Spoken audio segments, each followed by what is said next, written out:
ఆయనతో పోరాడ తెగించి హాని నొందని వాడెవడు, వాటికి తెలియకుండా పర్వతములను ఏంది తీసివేయేవాడు ఆయనే, ఉగ్రత కలిగి వాటిని బోర్లదోయేవాడు ఆయనే.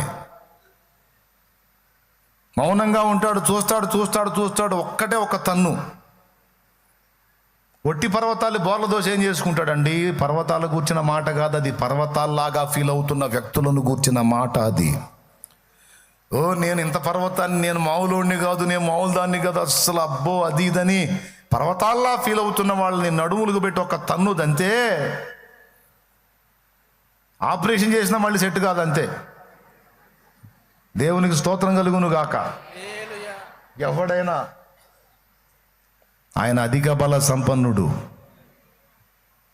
ఓర్చుకొని ఒక్కటే తన్ను, మళ్ళీ ఇంక రెండో తన్నుకు ఛాన్స్. బోర్లబడి తిరిగి చూసుకుంటే ఏం కనపడదు. ఎరా పర్వతం ఏదిరా ఇప్పుడు మాట్లాడంటాడు. పర్వతానివి కదరా నువ్వు, బలవంతుడివి కదరా, పెద్ద అధికారివి కదరా. రే నేనకుండా ఉన్నారా?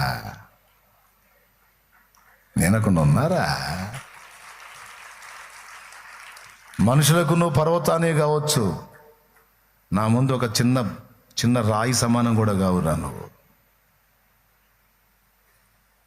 నేను చెప్పలే, ఏబు చెబుతున్నాడు దేవుని బలాన్ని గురించి. అంటే భక్తుని హృదయంలో దేవుని స్థానం ఎంత ఉన్నతంగా ఉందో చూడండి, ఎంత గొప్పగా ఉందో చూడండి. అంత పెట్టుకున్నాడు ఈ దేవుడు గురించి ఏబు గుండెల్లో. ఇంకా అట్లాంటి వాడు తిట్టమంటే ఏం తిడతాడు? ఏందిరా తిట్టేదని, తిట్టమన్నవాడు తిట్టి పంపిస్తాడు. దేవుని గురించి అన్నాడు, దేవుడు మహావివేకి. అబ్బా, మహావివేకి, చాలా వివేకవంతుడు నా దేవుడు. పిచ్చి పనులు చేయడం. ఆయన ఏదన్నా చేశాడంటే అందులో బోల్డ్ అంత వివేకం ఉంటుంది. మనకు అర్థం అవ్వదు, కానీ ఆయన వివేకే. అలాంటి వాడి చేతుల్లో నా లైఫ్ ఉంది. అలాంటి వాని హస్తంలో జీవితం ఉంది. నేను పిచ్చోడనే కావచ్చు, నేను తిక్కలోనే కావచ్చు, కానీ నన్ను చేతబట్టిన వాడు మహావివేకే. నేను బలహీనుడే కావచ్చు, నేను బలహీనురాలనే కావచ్చు, కానీ నాకు తోడై ఉన్నవాడు అధిక బల సంపన్నుడు. పర్వతాలు కూడా నా ముందు బోర్ల దోయబడతాయి, ఎందుకంటే నా ముందు నడుచుచున్నవాడు ఆయన. హల్లెలూయా. వాటికి తెలియకుండానే వాటి స్థానాలు తప్పిస్తాడు ఆయన. అలాంటి వాని చేతిలో నా జీవితం ఉంది. అదే నా ఆదరణ, అదే నా మనశ్శాంతి, అదే నా సమాధానం. దేవునికి మహిమ కలుగును గాక. రెండు చేతులెత్తి గట్టిగా స్తోత్రం చెప్పండి. దేవుని గురించి అంత ఉన్నతమైన ఆలోచనలు ఏబు హృదయంలో ఉన్నాయి. మరి ఇంత వివేకి మహావివేకాన్ని మెచ్చుకుంటున్నావుగా, మరి నీ కర్మ ఎందుకు ఇలా గాలిందంటే ఇందులో కూడా ఆయన వివేకంతో కూడిన చర్య ఉంది, ప్రణాళిక ఉంది, ఉద్దేశం ఉంది. ఎవరికి ఏది నేర్పాలనుకుంటున్నాడో అందుకు నా జీవితాన్ని ఎందుకు ఏ విధంగా మలుచుకుంటున్నాడో ఆయన చిత్తం. ఏబు మీద ఒక పుస్తకం రాయబడిద్ది, అది తరతరాలు వాడబడిద్ది, కోటాను కోట్ల మంది ప్రజలకు అది దీవెనకరం అవుతుందని ఏబుకు తెలియదు. ఏబు చరిత్ర అనుదిన ధ్యానాంశం అవుతుందని, ఎంతో మందికి దేవుని మనసు, దేవుని గూఢమైన సంగతులు తెలియజేసే గ్రంథం ఒకటి తన బ్రతుకులో పుడుతుందని, అందుకోసం ఏబును దేవుడు ఏర్పరచుకున్నాడని, ఏబు జీవితం చరితార్థం అవుతుందని, ఇహ పర ఘనత ఏబు స్వతంత్రించుకుంటాడని, ఇవేవి ఏబుకు తెలియదు. ఈరోజు నీవు నేను మన జీవితం, మనం నడుస్తున్న కథలో మనం కూడా అంతే ఫీల్ అవుతున్నాం, ఏం జరుగుతుందో ఏమవుతుందో అని. కానీ భవిష్యత్తును ఎరిగిన దేవుడు సమస్తమును సమకూర్చి నీకు నాకు మేలు కలుగుటకే జరిగిస్తాడు అనేది ఎన్నడూ మర్చిపోకూడదు. ఏం కలుగుటకు? మేలు కోసమే సమస్తమును సమకూర్చి జరిగిస్తాడు. అందులో ఆనందాలున్నాయి, దుఃఖాలున్నాయి, గెలుపులున్నాయి, ఓటములున్నాయి, విజయాలున్నాయి, వైఫల్యాలున్నాయి, మాధురమైన అనుభవాలున్నాయి, మారా కూడా ఉంది. ఎందుకంటే ఒక్కటే మాట, ఆయన మహావివేకి, ఆయన అధిక బల సంపన్నుడు. విడుదల పొందినాక ఈ మాట అన్నాడా, వేదనలో ఉండే అన్నాడా? అందరూ నోరు తెరిచి మాట్లాడండి. విడుదల పొందినాక, విజయం వచ్చినాక, కార్యం జరిగినాక, అద్భుతాలు జరిగినాక అనలా. చేదైన అనుభవాల్లో ఉండే ఈ మాట మాట్లాడుతున్నాడు. వరుసగా చదవండి ఏమేమన్నాడు. ఆయన మహావివేకి, అధిక బల సంపన్నుడు, ఆయనతో పోరాడ తెగించి హాని నొందని వాడెవడు, వాటికి తెలియకుండా పర్వతములను తీసివేయువాడు ఆయనే, ఉగ్రత కలిగి వాటిని బోర్లదోయువాడు ఆయనే, భూమిని దాని స్థానములో నుండి కదిలించువాడు ఆయనే, దాని స్తంభములు అదరజేయువాడు ఆయనే, ఉదయింపవద్దని ఆయన సూర్యునికి ఆజ్ఞాపింపగా అతడు ఉదయింపడు, ఆయన నక్షత్రములను మరుగుపరచును. నక్షత్రాలను వెల్లడి చేస్తాడు, మరుగు కూడా చేస్తాడు. సూర్యునికి వెలుగివ్వగలడు, సూర్యుని ఆపేయగలడు. అర్థమైందా? ఒక నక్షత్రం ఒక వెలుగు వెలుగుతుందంటే ఆయన ఇచ్చిన ప్రకాశం. ఓయ్ అన్నాడు అనుకో, నక్షత్రం వెలుగును కోల్పోతుంది. బహిర్గతంగా బాహాటంగా వెలిగించగలడు. నక్షత్రమైనా సరే దాన్ని మరుగు చేయగలడు, కనపడకుండా చేయగలడు. అంటే ఒకడి బ్రతుకు వెలగాలన్నా ఆరిపోవాలన్నా ఆయన చేతుల్లోనే ఉందిరా. ఎలాంటి వాళ్ళు కూడా ఆయన ముందు నిలవలేరు. ఆయన మామూలుడు కాదంటాడు. ఆయన బల ఔన్నత్యాన్ని, వ్యక్తిత్వ సౌందర్యాన్ని ఘనపరచుటలోనే భక్తునికి తృప్తి ఉందండి, సుఖం ఉంది. తన ప్రాణప్రియుని కొనియాడుటలోనే భక్తునికి ఆనందము, ఆరోగ్యము అన్నీ ఉన్నాయి. ఆయన మహింపరచుకోవటంలో దొరికినంత తృప్తి ఎందులో దొరకదు. దేవునికి స్తోత్రం. నిజంగా భక్తిపరుడైన వాడికి. ఆఫోళ్ళ సంగతి నేను చెప్పను, ఆ తర్వాత చదువు. శ్రమలో ఉండి కూడా ఏం మాట్లాడుతున్నాడో చూడు. ఆయన ఒక్కడే ఆకాశ మండలమును విశాలపరచువాడు, సముద్ర తరంగముల మీద ఆయన నడుచుచున్నాడు. ఆ మాట ఒక్కటి అండర్లైన్ చేయండి. సముద్ర తరంగముల మీద నడుచుచున్నాడు అని. సముద్ర తరంగాల మీద ఎప్పుడు నడిచాడు ఆయన? ఎప్పుడు నడిచాడండి? అప్పుడు నడిచాడా? కానీ ఏమన్నాడు? సముద్ర తరంగముల మీద ఆయన నడుచుచున్నాడు అని. సముద్రం తరంగాలు వస్తూ ఉంటే అలలు, తరంగాలే అలలు, అలల మీద నడుస్తాడు అన్నాడు, నడుస్తున్నాడు అన్నాడు, నడుచుచున్నాడు అన్నాడు. ఆయన ఎవరిని గురించి చెప్పారు? మీకు ఎలగలేదా బలుపు? నజరేయుడు యేసును గురించే మాట్లాడాడు ఆయన. అలల మీద నడుస్తూ వచ్చిన వాడు యేసయ్య, సముద్ర తరంగముల మీద నడుస్తూ వచ్చిన వాడు యేసయ్య. అంటే మనకంటే ముందే యేసుని ఎరుగున్నాడు. అబ్రహాము నా దినములు చూతునని మిగుల ఆనందించను, ఇప్పుడు అవి చూసి సంతోషించను అన్నాడు యేసయ్య. యూదులు నవ్వి, నీకింకా 50 ఏండ్లైనను లేవే, నీవు అబ్రహాముని ఎరుగుదువా అన్నారు. అప్పుడు ఆయన అన్నాడు, అబ్రహాము పుట్టక మునిపే నేనున్నాను, అబ్రహాము పుట్టక మునిపే నేనున్నాను అన్నాడు యేసయ్య, సాక్షాత్ యేసయ్య. ఇప్పుడు అబ్రహాం పుట్టక ముందు ఉన్నాడు, ఏబు పుట్టక ముందు కూడా. ఏబు పుట్టినప్పుడు ఏబుతో వ్యవహరించిన వాడు ఆయనే. ఆ తర్వాత వచనాలు ఉన్నాయి, చదవండి. నక్షత్రాల గురించి చెప్తాడు చూడండి. ఆయన స్వాతి, మృగశీర్షము, కృత్తిక అనువాటిని దక్షిణ నక్షత్ర రాసులను చేసినవాడు, ఎవడును తెలుసుకొనలేని మహత్తైన కార్యములను, అద్దుగద్దుగద్దుగో, ఎవడును తెలుసుకోలేని మహత్తైన కార్యములను, లెక్కలేనన్ని అద్భుత క్రియలను ఆయన చేయుచున్నాడు. అది ఇవన్నీ 2 విధాలుగా మనకు కనపడితే, ఒకటి యేసయ్యను గురించిన ప్రవచనాలు, లెక్కలేనన్ని అద్భుత ఆశ్చర్యక్రియలు ఆయన చేయుచున్నాడు. యోహాన్ అన్నాడు, యేసుక్రీస్తు చేసిన సూచక క్రియలన్నిటినీ, అద్భుతములన్నిటినీ గ్రంథస్థం చేస్తే ఆ గ్రంథములకు ఈ భూలోకమైనను చాలదు అన్నాడు. వాటిని గురించి వివరముగా రాసిన ఎడల, అంటే లెక్కలేనన్ని అద్భుత క్రియలు. ఇది చూడండి, యోహాను సువార్త 21:25, యేసు చేసిన కార్యములు ఇంకను అనేకములు కలవు, వాటిలో ప్రతి దానిని వివరించి వ్రాసిన ఎడల అట్లు రాయబడిన గ్రంథములకు భూలోకమైనను చాలదని నాకు తోచుచున్నది అన్నాడు. అంటే లెక్కలేనన్ని కార్యాలు. ఇప్పుడు ఏబు దగ్గరికి రా, ఏం చెప్పాడు? ముందే చెప్పాడు.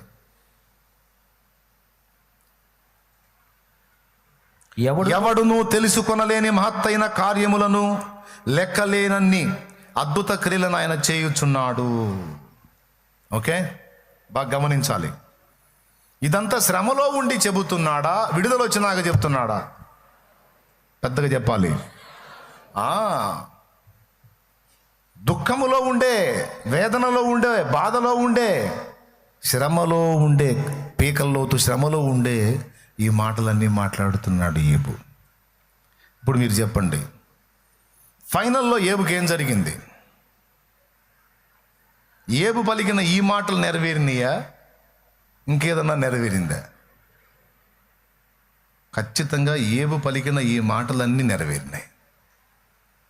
పోయిన దానికి ప్రతిగా రెండంతలు వచ్చింది. కోల్పోయిన సంతానమునకు ప్రతిగా రెండంతల సంతానం దొరికింది. 10 మంది ఇక్కడ, 10 మంది అక్కడ, 20 మంది పిల్లలు ఏబు లిస్టులో ఉన్నారు. 500 జతల ఎడ్లు పోతే 1000 జతల ఎడ్లు వచ్చినాయి. 500 ఒంటెలు పోతే 1000 ఒంటెలు వచ్చినాయి. అట్లాగా అన్ని double double double double double. ఏబును దేవుడు రెండంతలుగా ఆశీర్వదించెను. ఆశ్చర్యం చెప్పనా? ఇప్పుడు ఏబు దేవుణ్ణి పాయింట్అవుట్ చేస్తే ఫ్రెండ్స్ దేవుణ్ణి సపోర్ట్ చేశారు. మీరు కావాలంటే చదవండి. దేవుని పక్షంగా వాదించిన వాళ్ళు ఎవరు? ఫ్రెండ్స్. దేవుణ్ణి పాయింట్అవుట్ చేసిన వాడు ఎవరు? ఏబు. ఫైనల్లో వచ్చేసి దేవుడు ఏబును గద్దించాలా, ఫ్రెండ్స్ని గద్దించాలా? ఆయన పక్షంగా మాట్లాడినటువంటి ఫ్రెండ్స్ని సపోర్ట్ చేస్తూ ఏబును గద్దించాలి. ఇదేం దారుణం అండి! ఆయన ఇద్దరు ఒకటయ్యి ఫ్రెండ్స్ మీద పడతాడు ఆయన.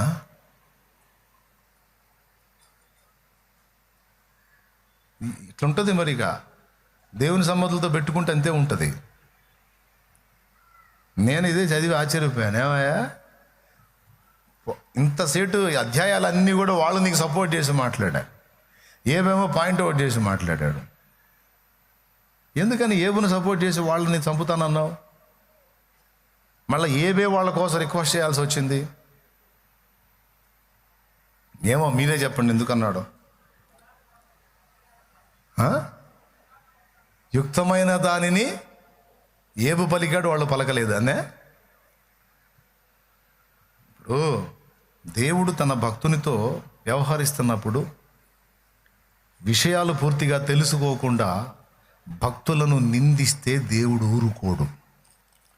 అది ఎట్లుందంటే, దేవుణ్ణి సపోర్ట్ చేసినట్టుగానే ఏబుని తోముతున్నారు ఒక తోముడు. ఏబుని ఉతికాడ పెట్టారు వాళ్ళు. ఒకడు కాదు, నలుగురు, 4 పక్కల 4 తగులుకొని ఉతికాడబెట్టారండి ఏబుని.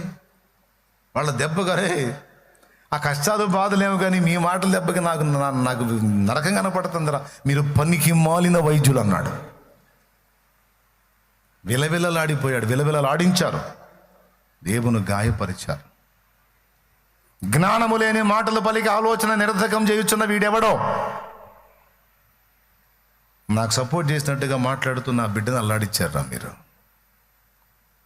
అది నాకు నా భక్తునికి సంబంధించిన విషయం. అందుకే తొందరపాటు ఎవరన్నా భక్తులు శ్రమ పడుతున్నప్పుడు నిందించవద్దు అని చెప్తాను నేను.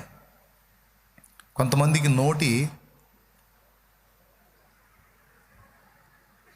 ఆ 2 లైన్లు, ఆ 2 మాటలు మీరు, పదాలు 2 మీరు చూసుకోండి.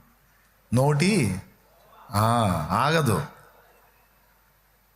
భక్తులు శ్రమ పడుతున్నప్పుడు జాగ్రత్తరా నాయన, జాగ్రత్త అంటే ఆగరే. ఇదిగో ఎవరికైనా ఊరక రాదు. ఆ గతి పట్టిందంటే ఊరక పట్టదు. మామూలు అయితే ఎందుకు పట్టిద్ది? మంచోళ్ళకి ఎందుకు వచ్చిందట? ఎంత తేడా అయితేనో అట్లా వచ్చేది. అవునా? మరి ఏబు ఎంత తేడా అయితే అట్లా వచ్చింది మరి? నీకు తెలుసా ఏబులో ఏం తేడా ఉందో? ఆ మహావివేకికి మాత్రమే ఏబులో ఉన్న లోపాలు కనపడతాయి, కానీ ఇంకెవ్వడు కూడా ఏబులో తప్పు పట్టే సీన్ లేదు. భక్తునిలో ఉన్న లోపాలేవో ఆయనకు తెలుసు, ఆయన ఏందో భక్తునికి తెలుసు. వాళ్ళిద్దరూ మాట్లాడుకుంటారు, వాళ్ళే తగాదేసుకుంటారు, వాళ్ళే వ్యాజ్యం చేసుకుంటారు, వాళ్ళే ఒక అండర్స్టాండింగ్కి వస్తారు, కలిసి డ్యూయట్ పాడుకుంటారు. తూకోనరే మధ్యలో నువ్వే ఒడిరా అనవసరంగా పనికిమాల వాగుడంతా వాగి నువ్వు దరిద్రం తెచ్చుకుంటావు. మాట్లాడకూడదు నువ్వు. కానీ వీళ్ళు అధ్యాయాలు మాట్లాడేశారు. చివరికి వచ్చేటప్పటికి వీళ్ళకి దరువేయటానికి మొదలుపెట్టాడు దేవుడు. ఇంతసేటు వ్యాజ్యం ఆడా. చివరికి దేవుడు ఏబును దర్శించి తానేందో ఏబుకు బయలుపరిచినప్పుడు ఏబుకు మ్యాటర్ అర్థమైంది. ముందు నుంచే తెలుసు, ఫైనల్లో మళ్ళీ ఒకసారి కంక్లూజన్కి వచ్చాడు. ఏమని?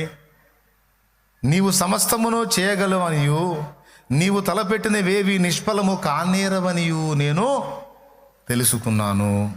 సమస్త క్రియలను చేయగలవనియు నీవు ఉద్దేశించినది ఏది నిష్ఫలము కానేరదనియు నేనిప్పుడు తెలుసుకున్నాను. అయ్యా, జ్ఞానము లేని మాటలు బలికి ఆలోచన నిరర్ధకం చేసే వీడెవడు? వీడే, అది నేనే. అలాగున్న వివేచన లేని వాడనైనా నేను ఏమియో నిరుగక నా బుద్ధికి మించిన సంగతులను గురించి మాట్లాడి తిని ఏవేవో మాట్లాడాను, కానీ నాకు కూడా తెలిసి తెలియక కొన్ని మాట్లాడానని యథార్థంగా ఒప్పుకున్నాడు. అప్పుడు వీళ్ళు ఏమనాలా? ఈ దేవుడికి సపోర్ట్ చేసి భక్తుడిని ఉతికిన వాళ్ళు వీళ్ళు కూడా అదే మాట అనాలా? మేము కూడా ఏబో నీ విషయంలో తొందరపడి నిన్ను గూర్చి తెలియని సంగతులు మాట్లాడాం, దేవుణ్ణి గూర్చి కూడా హద్దులు దాటి మాట్లాడాం, నా బుద్ధికి మించిన సంగతులు మాట్లాడాం. ఇదంతా మాకు తెలియని ఆలోచన ఏదన్నా చెప్పామంటే అది దేవుడి వల్ల చెప్పాం, కానీ నీ పర్సనల్ మాకు తెలియకుండా నిన్ను పాయింట్అవుట్ చేశాం. మేము క్షమార్హులం నాయనా అని ఏబుని క్షమాపణ అడగాలి, దేవుని క్షమాపణ అడగాలి. కానీ ఈ దేవుడికి మేము సపోర్ట్ చేశాము, భక్తుడిని ఉతికాం కాబట్టి మేము మంచోళ్ళమని దేవుడు తీర్పు తీరుస్తాడు అనుకున్నారు. దేవుడు కత్తి తీసుకున్నాడు. సస్తా బతుకుతా మళ్ళీ ఏబు దగ్గరికి పరిగెత్తుకుంటూ రావాల్సి వచ్చింది. మళ్ళీ ఏబే వాళ్ళ కోసం వేడుకోవాల్సి వచ్చింది. దేవుడే చెప్పాడు, మీరు వెళ్ళి ఏబును అడగండి, ఏబు మీ పక్షమున నన్ను అడిగితే ఏబును బట్టి మిమ్మల్ని అంగీకరిస్తాను, లేకపోతే మిమ్మల్ని వదిలిపెట్టను అన్నాడు. దేవుడు మంచోడండి, దేవుడు అన్యాయస్తుడు కాదండి. ఆమెను అంత సేటు నలుపుతున్నాడంటే ఎంత తేడానో. దేవుడు గొప్పోడండి, దేవుడు అన్యాయస్తుడు కాడండి, అతను ఆంతును ఉతుకుతున్నాడంటే అతను ఎంత తేడానో. అంటే దేవుడు ఎగిరి గంతే సహా నన్ను గొప్పోడు అన్నాడు, ఆడనే తిట్టాడు, నాకెందుకులే అనుకుంటాడు అనుకున్నావా? దేవుడినంటే భక్తుడు ఊరుకోడు, భక్తుడంటే దేవుడు అసలు ఊరుకోడు. మనకి ఆయనకి మన మధ్య ఉన్న అనుబంధం అవినాభావ సంబంధం. అది మధ్యలోకి రావద్దు. దేవుడు మర్యాదకు పక్కన ఉండాలి అంతే. చెప్పండి, మన మధ్యలో రావచ్చు ఎవడన్నా? ఆయన మనం ఆయన అంతే. ఏదన్నా తగాదుంటే ఆయన మనం తేల్చుకుంటాం అంతవని. మధ్యలో ఎవడు ఎంటర్ ఓవర్ యాక్షన్ చేయకూడదు, చేసినోడి పళ్ళు రాలుతాయి అంతే. స్తోత్రం, హల్లెలూయా. కఠినమైన చేదైన అనుభవాల్లో ఉండి భక్తుడు పలికిన మాటలు మీ ముందు ఈరోజు ఉంచి ఒక్క మాట మీకు అందిస్తున్నాను. పరిస్థితులన్నీ తారుమారైనాయి, ప్రతికూలతలు వచ్చినాయి. ఓకే, ఇప్పుడు ఏం జరుగుతున్నాయో అర్థం కావటం లేదు, నెక్స్ట్ ఏం జరుగుతుందో అర్థం కావటం లేదు నీకు నాకు. కానీ మహావివేకైన దేవునికి అన్నీ అర్థమవుతున్నాయి, అన్నీ తెలిసే ఉన్నాయి. మనం గుడ్డితనంలో ఉన్నాను, దేవుడు గుడ్డివాడుగా లేడు. ఆయన అన్నీ చూస్తున్నాడు, పథకరచన చేస్తున్నాడు, ప్రణాళికలు వేస్తున్నాడు, మన పక్షమున తన కార్యాలు జరిగిస్తున్నాడు. మన పక్షమునే జరిగిస్తున్నాడు, మన కోసమే సమస్తము సమకూర్చి జరిగిస్తున్నాడు. దీన్ని ఎంతమంది నమ్ముతున్నారు చెప్పండి? ఆయన వివేక శూన్యుడా, మహావివేక, బలహీనుడా, బలవంతుడా? ఇప్పుడు ఏ మెట్టులో ఉండి మాట్లాడుతున్నావు? చేదులో ఉండి మాట్లాడుతున్నావా, సౌఖ్యంలో ఉండి మాట్లాడుతున్నావా? చేదులో ఉన్నా, సౌఖ్యంలో ఉన్నా దేవుడు మన ఎడల ఎలాంటి దృష్టి కలిగి ఉన్నాడో మనం గ్రహించాలి. రెండవది, శత్రువుతో మనం శత్రువుని ఎదుర్కొనేటట్టు దేవుడు చేస్తున్నాడు. భూమి మీద అతని వంటి వాడు లేడు అని శత్రువుని రెచ్చగొట్టాడు. అంటే సాతానును మన మీదకి ఉసిగొలిపి సవాల్ విసిరి వాని చేత మనల్ని శ్రమలకు అనుమతించి ఇబ్బంది కొలిమిలో మనల్ని పరిపూర్ణం చేస్తూ మనందరి విషయంలో వాడిని మళ్ళీ వెధవన చేస్తున్నాడు దేవుడు. ఎవరిని? ఏబు విషయంలో సపోర్ట్ చేసి ఏబుని గెలిపించి వాడిని వెధవం చేసినట్టు నిన్ను నన్ను గెలిపించడానికే దేవుడు తన ఆత్మను మనలో ఉంచాడు. నువ్వు నేనైతే ఓడిపోతాం వాడి చేతుల్లో, కానీ జయించిన వాని ఆత్మ, యేసు యొక్క ఆత్మ మనకు అనుగ్రహించబడింది. అందుకే కుమారుని యొక్క ఆత్మ గలవారమై అబ్బా తండ్రి అని మొరపెడుతున్నాం. ఆయన గెలిచినవాడు, ఆయన జయించినవాడు, ఆయన యొక్క ఆత్మ ఈరోజు మనలో ఉన్నాడు. మనకు కూడా విజయం తథ్యం.